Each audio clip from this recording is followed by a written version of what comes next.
我来自台湾，然后我叫林以璇。我是在2019年发现乳癌。我的故事跟他们不太一样，我的想法也跟其他的师兄姐不太一样。因为当我发现的时候，我是拒绝治疗，是放弃治疗。因为那时候给我的资讯是说，乳癌的存活率只有5年。那与其说不要让家人朋友担心，所以我就不想治疗。就是你气色比我医生还好，然后他看了一眼，他就问我，他的气色怎么那么好？他说还有吗？对啊，就是还有啊，有1期、2期、3期、4期的，那边好几个，第4期，医生说3个月、6个月了，现在已经活6年了，还要活13年。对，可是我不了解癌细胞怎么会把我的皮肤咬破，就变成溃烂。对，然后从一个小小的洞，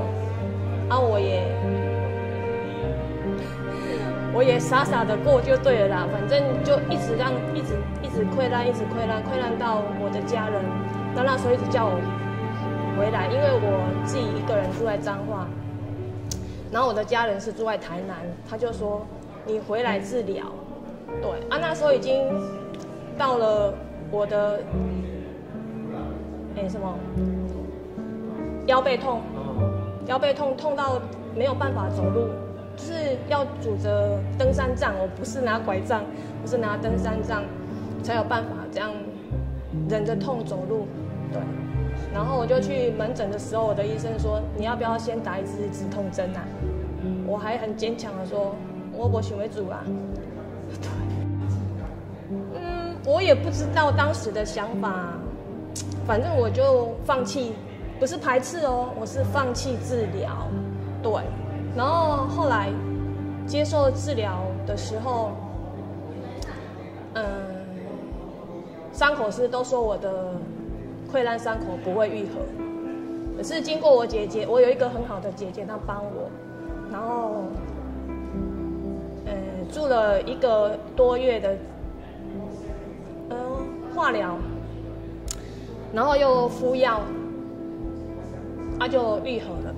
然后我姐姐在病房门口刚好碰到那个伤口师，我听得很清楚，她就跟伤口师说我妹妹的伤口愈合，伤口师说那我可怜，怎么可能愈合？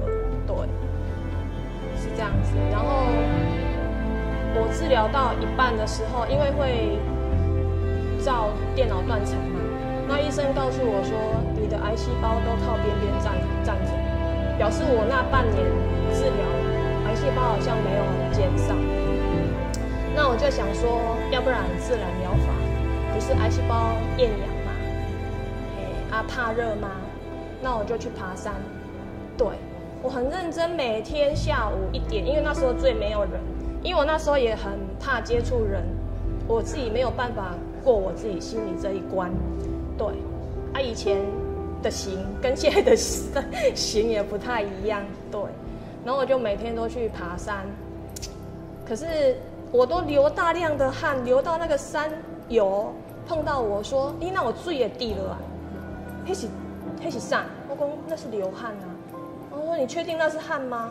我说：“对啊，就是我都努力爬到这种程度，可是因为新冠的关系，然后因为医生跟我讲说我的癌细胞还是没有减少的意思，所以我就蛮无助的，就靠运动了，就对。可是后来不到半年，哇，更大，没有办法控制，一样又咬破了。然后我就想，好啦，这一次就让他放弃啦，就走了，不要这样折磨啦，哎呀。然后越烂越大，我还傻傻的，我就想说这样就一定会往生了善终了。可是我是一个佛教徒，然后越烂越大的时候，我自己害怕了，因为我想讲，安尼我还有法度倒安尼困，不过已经烂到这去了，若脚只片拢烂落去，我要怎么睡觉？我那时候是这样想的，对。然后当我在礼佛的时候，刚好有一个声音，他说回去治疗吧。对，然后我的家人也一直跟我讲说，你一个人在那边，我很担心你，你还是回来治疗。对，那我一样哦，第一次发病跟第二次发病都一样，腰背痛到很厉害，都要拄着拐杖。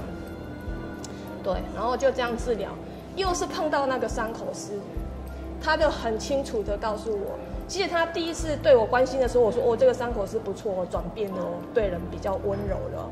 可是他那天又对我躺在病床上，然后他又用着这样的眼神看着我说：“你的伤口不会愈合了，有什么就敷什么嘛，有什么敷料你的敷，这样子。”哇，你知道，当有人这样跟你讲，是不是你会很无助，没有温度，没有温暖这样子？